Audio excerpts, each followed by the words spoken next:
speech. I'm grown physical from this cursed river air. I suppose you've come to see what ails me. hppodcraft.com.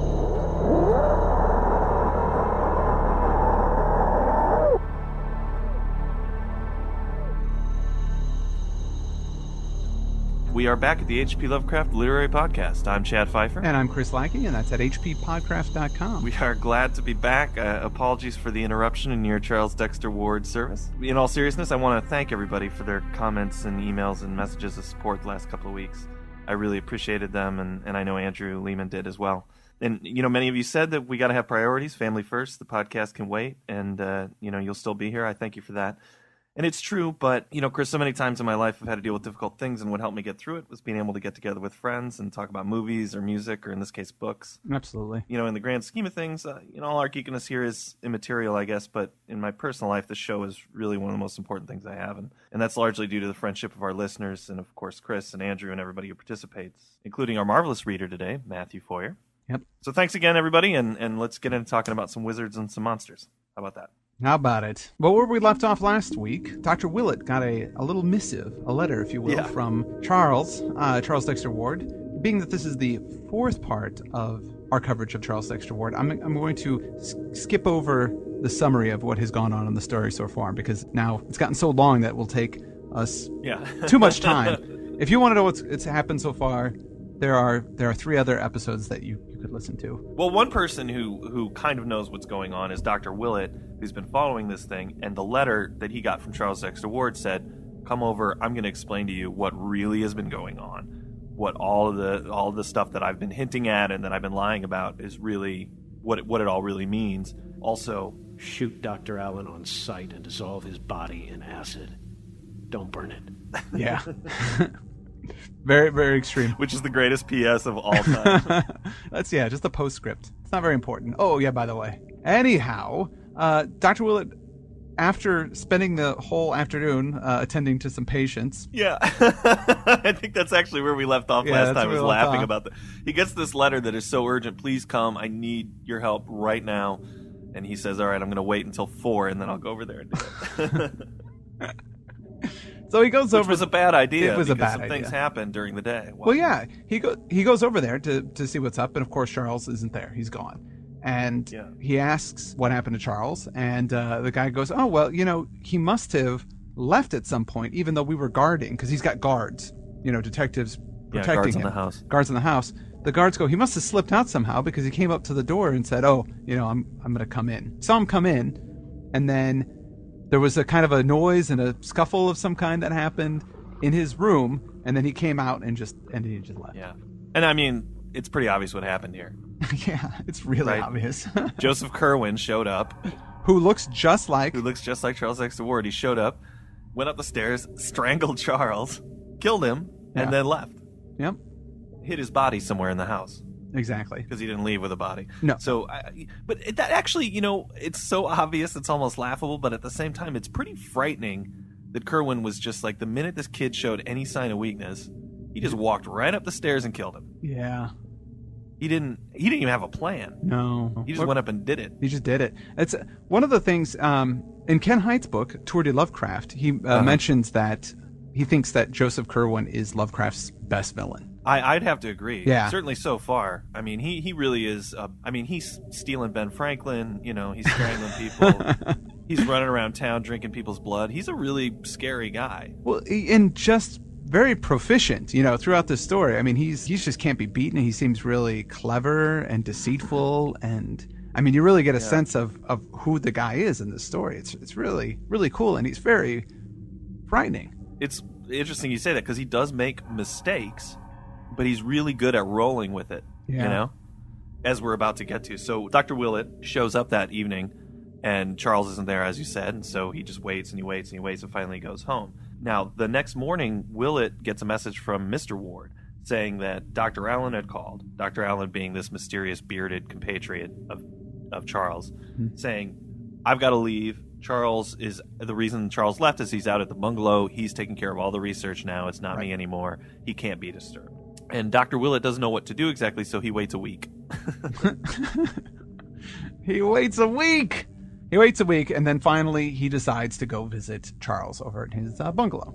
When he heads out there, it's pretty creepy. The whole area and everything like that. The house is kind of neglected. It's sort of out in the boonies. It's very decay-ridden. And when he gets to the door, it's answered by the Portuguese guy, Tony. Right, Tony. His name was Tony. Oh, Tony. Well, when he says, it's surprising because he's this Portuguese half-caste kind of mulatto rough. And then he says, "Let him in, Tony."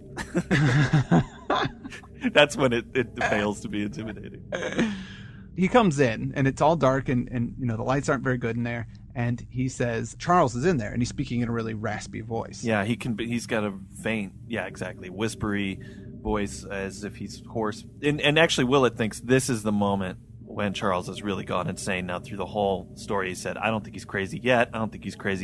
When he meets him at this point, he says, this guy's lost it, finally. Yeah. Because the way he's speaking, it's archaic. He looks crazy. And he says, what's going on with your voice? And Charles says, I am grown phthisical from this cursed river air. You must excuse my speech. I suppose you are come from my father to see what ails me. And I hope you will say nothing to alarm him.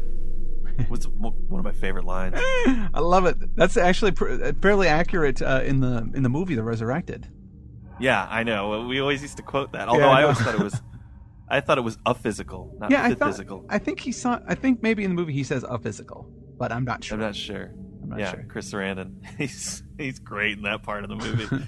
Well, Charles gives him the same old rap that he's been giving him the whole time, or this, I say Charles in quotes. You can't see my air quotes, but he says, look, I'm onto some big stuff. In fact, he says the bigness of it has a way of making me lightheaded. I love that too, the bigness of what I'm doing. I'm onto some things. It got me a little freaked out because the researches that I'm doing are so interesting and cool and crazy that I freaked out for a while. That's why I wrote you that letter. Mm-hmm. Everything's fine now, but and Dr. Allen is a great guy. He's totally cool. Nothing wrong with that. Yeah. Don't worry about Dr. Allen. Don't dissolve him or anything. I don't know why I said that. No. He's onto the country. He's gone. Don't worry about him. He's doing some other stuff. Everything's fine. Charles does give a hint here about what the research is about. He says, I have a way of finding out things from history without books. So you must imagine how I'm going to be able to contribute to art and science and history and that sort of thing. At that moment, I wondered, does he really mean that? Is this Kerwin kind of trying to...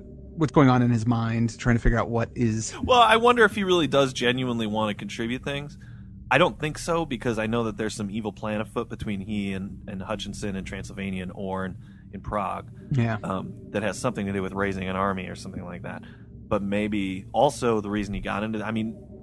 because I think about how Kerwin was the civic leader back in the day. So is there some hope for humanity in his plan at all? I don't know. I mean, the impression I get from him is that all those things that he did that seemed nice back in the day were only to allow him to amass more personal power. Right, and so this is probably the same thing. And he's just saying I think he's just saying this because he thinks this is something that, one, Charles would say, but also that Willett might want to hear. Right. Well, the conversation doesn't go great because he keeps accidentally lapsing into tales from the 1700s. Which I can't understand how the flow of that conversation works. Because what Willett is doing is he's trying to get him to talk about things. Because Willett has known Charles since he was a boy. So he's saying, Charles, don't you remember when you and I played catch in the park when you were a lad? Don't you remember that? And then Charles is saying, of course I remember it, as clearly as one might remember a play from 1692. He keeps saying that, these ridiculous things about what is it about somebody's wig falling over and yeah. It's hilarious. Although there was one creepy detail. He says something about there was a creaking of a signboard back in the 1700s that sounds exactly like the first few notes of a new jazz piece on all the radios. Right. Something about that detail I found kind of chilling. That's very creepy, but I mean, I gotta say that Kerwin's not doing a very good job of right. Well, that's what I'm talking about. He's making mistakes, Yeah. He's making huge mistakes, and some of it I wonder if it doesn't have something to do with being reconstituted from his essential salts, I mean, if his physiology is all messed up, maybe his brain's not working right. I don't know. Could be. It's pretty neat. I mean, and as much as I have beefs, with it being so obvious, I think that it's okay because it makes it more scary, you know? Yeah. Well, I think Lovecraft knows it's obvious. He's such a smart guy. I have a hard time believing that he thinks he's building something suspenseful here. I think he gives away what he wants to give away. It's sort of like Hitchcock showing you the bomb under the desk. Right. You know, he wants the audience to know what's going on. What's important to him is that the characters in the story don't know what's going on. Exactly. Yeah. So we know, they don't know, and that builds its own sort of interesting suspense.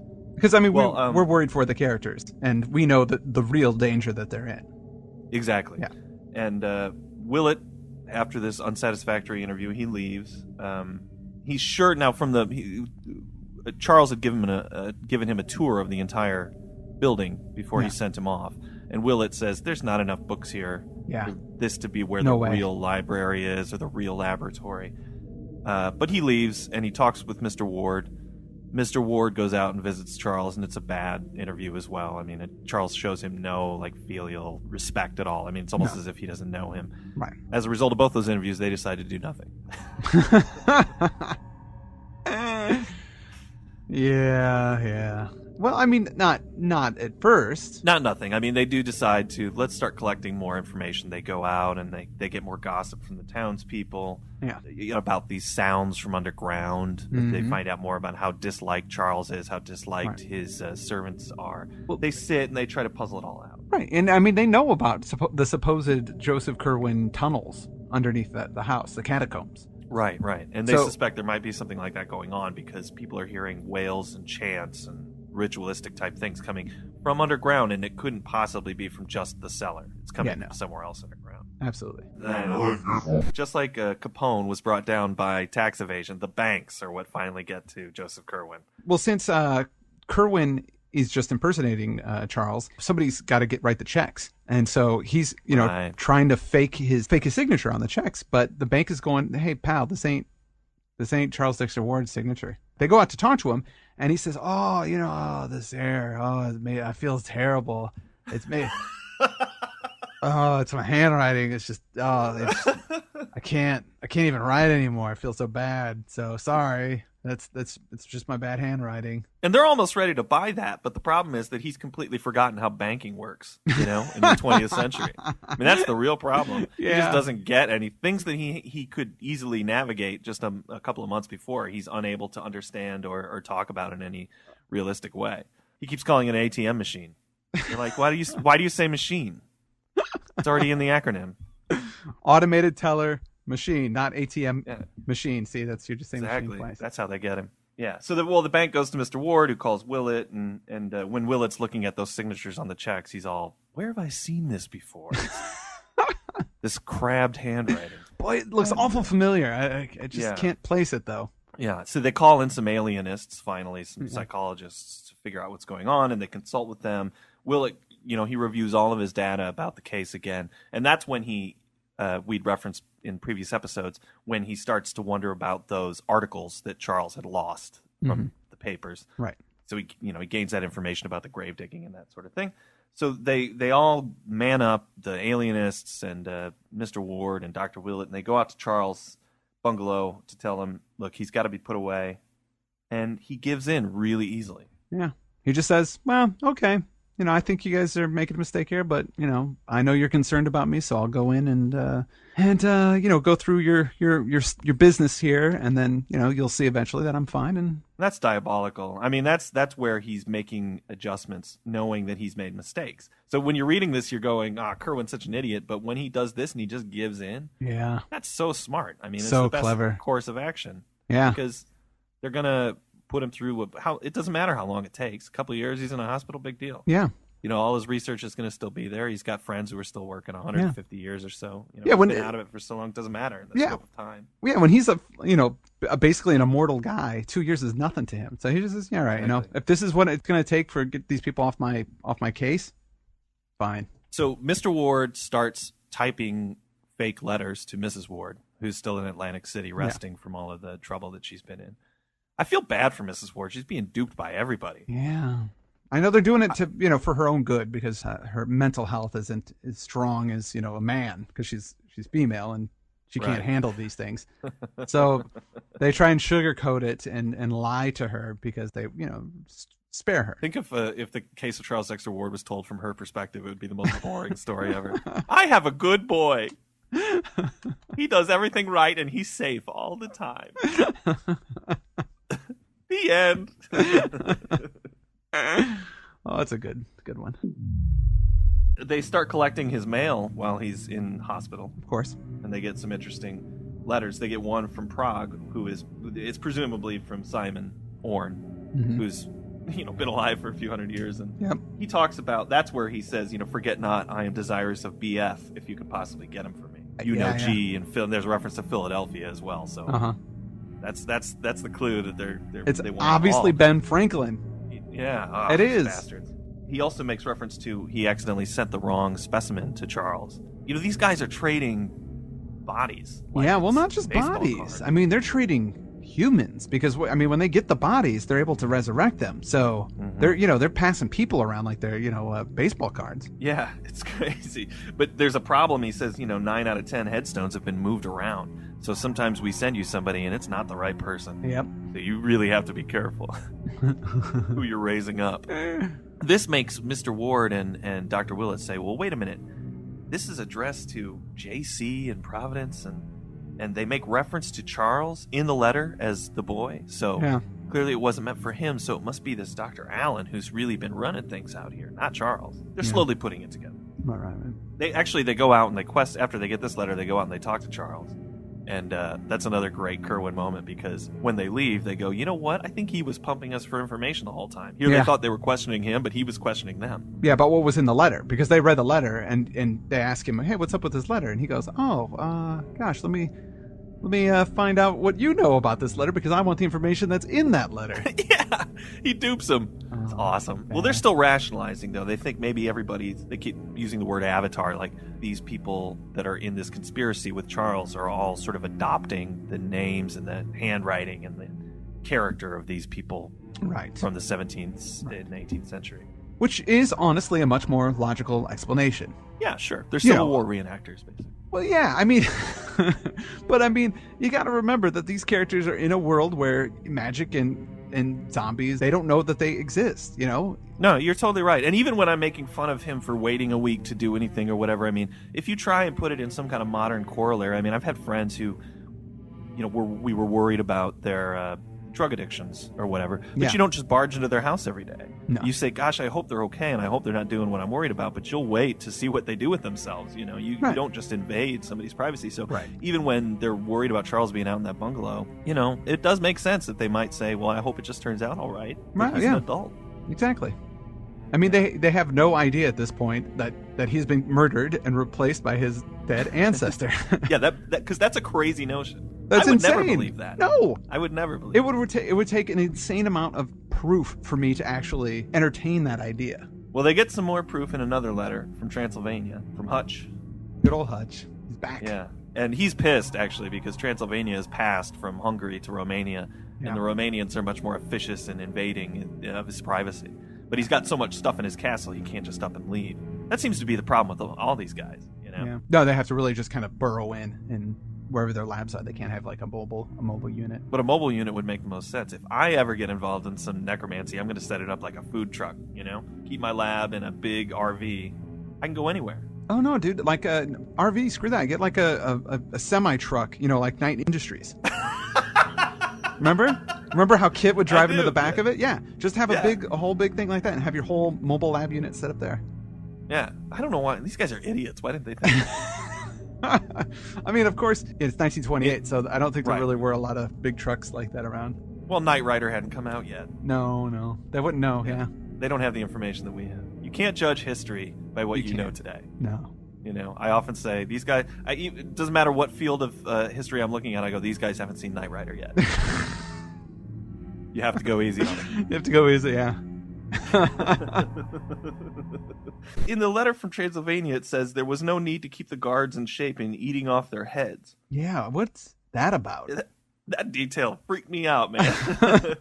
Eating off their heads. What does he mean? He says there was no need to keep the guards in shape and eating off their heads. So, and it made much to be found in case of trouble, as you too well know. But what does he mean? Like, they're eating off each other's heads? Or is it just like a figure of speech, like I ate my head off? I don't know. Or are they literally eating their heads off? I'm very confused by that. Or are they... Well, we find out later that there's the guards and then there's the bodies that they raise to get information from. So, like, they raise up these servants almost to help them torture the bodies that they raise. Right. But I still am kind of unclear, and hopefully some listeners can puzzle this out with us. Who's getting their heads eaten off? That's what I want to know. Yeah. Do they eat the heads off the people that they're torturing? Or right. I don't get... that must be what it is. I don't know. But he also says in here, in this letter, if that boy's getting too squeamish, you're going to have to off him. Yeah, he says, you can't call him down with a spell, but, you still got a pistol or a knife or your hands. Yeah. And graves are not hard to dig. Yeah, wow. It's a pretty harsh letter, but, he's a friend. Yeah, he's well, you also get a clue about their plan that Lovecraft cleverly never really spells out for you what it is, but he says it'll be ripe in a year's time to have ye legions from underneath, and then there are no bounds to what shall be ours. Legions from underneath. So there's a bigger plan of... Yeah. What Charles in his letter to Dr. Willett earlier says, look, man, everything is at stake. It's not just my life. It's not just some little plan going on. I mean, the whole world and the solar system is in trouble here. Yeah. From whatever these guys are cooking up. And there's a little other hint that they're going to call up these legions, but we never get to know what the plan is. No. It makes it even creepier. You don't need to know. You just know it's bad. Real bad. And gosh, I wish I could find out what it is, Just me as a reader, I want to know. What were they going to do? I don't know. Are they going to have some kind of like skeleton, half-formed army, and then what? It could be, or maybe it's an army of demons. Maybe they're opening up like a gate to hell and stuff. Who knows? Oh yeah. Or it could be some Lovecraftian creature, monstery kind of like Cthulhuids or Azathoth or the Dreamlands or who knows? Yeah, Dracula's and Frankenstein's. But it is true, though, these guys are messing around with more than calling bodies up. I mean, they make reference several times to the fact that they're calling some things up from outside or from beyond. Yeah. And that's a dangerous practice. In fact, in this letter from Transylvania, he says, you're sensible to stop doing that, to not traffic so much with those outside. And he also mentions that he says, don't take Charles out with a spell. Yeah. So there's some other stuff that he can do. Maybe it's like a curse, or he can shoot, eldritch beams out of his hands like Doctor Strange. I think he can. Man, there's so much neat stuff in here. Well, so finally, after this letter, I mean, Willett and Ward, they really start putting it together. Yeah. They get detectives immediately together to check out who Dr. Allen was or is. They fear that he might be this avatar of Joseph Kerwin. And then with them sending off the detectives to check out Dr. Allen, we get into the final section of the story. A nightmare and a cataclysm. And now swiftly followed that hideous experience which has left its indelible mark of fear on the soul of Marinus Bicknell Willett, and has added a decade to the visible age of one whose youth was even then far behind. Dr. Willett had conferred at length with Mr. Ward, and had come to an agreement with him on several points, which both felt the alienists would ridicule. There was, they conceded, a terrible movement alive in the world, whose direct connection with a necromancy even older than the Salem witchcraft could not be doubted, that at least 2 living men, and one other of whom they dared not think, were in absolute possession of minds or personalities which had functioned as early as 1690 or before, was likewise almost unassailably proved even in the face of all known natural laws. What these horrible creatures, and Charles Ward as well, were doing or trying to do seemed fairly clear from their letters, and from every bit of light, both old and new, which had filtered in upon the case. They were robbing the tombs of all the ages, including those of the world's wisest and greatest men, in the hope of recovering from the bygone ashes some vestige of the consciousness and lore which had once animated and informed them. Boom. There it is. So, they get what's going on. They just haven't figured out exactly yet that Joseph Kerwin has replaced Charles. Yeah, that's the one last key thing that they haven't figured out. But there's a great line in the next paragraph where they say, a hideous traffic was going on among these nightmare ghouls, whereby illustrious bones were bartered with the calm calculativeness of schoolboys swapping books. There you go. Which is a better way to say what we said earlier, that they're like trading baseball cards. Baseball cards, yeah. Yeah, but it's so cool, though, these nightmare ghouls. Who would you... That's a good party question, If you... Say you're a necromancer. Sure. Who would you call up? Who would I call up? To interrogate. Obviously, H.P. Lovecraft. Oh, yeah, you'd call him up? Obviously. Come on. Yeah, I want to know what happened. I have a lot of questions for him. Yeah. I have a lot of questions for him, and I would tie him to a chair until I got them all. And then I would have one of my henchmen eat his head off. Well, how about you, Pfeiffer? Who would I call up? Jackie Gleason, maybe? Why Jackie Gleason? I don't know. I just really liked it. Liberace. I don't know. There's just a couple of guys from my youth I'd like to see again. I don't really have much to say to them. I just want to, thank them for their contribution. I mean, I would thank Lovecraft, for writing this. Yeah. And Lovecraft, I'd love to have him on the show. I would be afraid to untie him from the chair for fear that he might try and cannibalize me. Yeah. Not that living Lovecraft would do that, but I'm just afraid. Zombie Lovecraft. Zombie Lovecraft might do that. Yeah. He'd need it read for 3 months. Exactly. Well, I think at this point, they do make that final leap where they say, well, they haven't made they haven't made the leap that Charles has been replaced, but they think that Charles may have called up Kerwin and he's been Dr. Allen. Yeah. They do kind of figure that out. Right. They think back on the wave of vampirism with when he did it, mm-hmm. that got to have it read for 3 months kind of thing. They decide what we've got to do is get into the bungalow and find those catacombs to see what's really going on. Yeah. It's so exciting when they decide to do that. Yeah.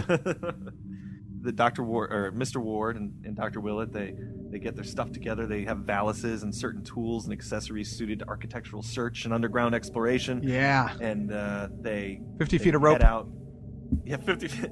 They have a telephone and the rope, and they have everything they need. They head out to the bungalow. Now, they know that the bungalow was built in kind of a modern age without the builders necessarily knowing about those catacombs, so they go down to the cellar and they start looking for some kind of portal or something that Charles would have come up with to get him down into those catacombs. Mm-hmm. And it's difficult to find, but eventually they find there's a platform by the wash tubs, mm-hmm. and Willett figures out a way to move it, and underneath there's a manhole.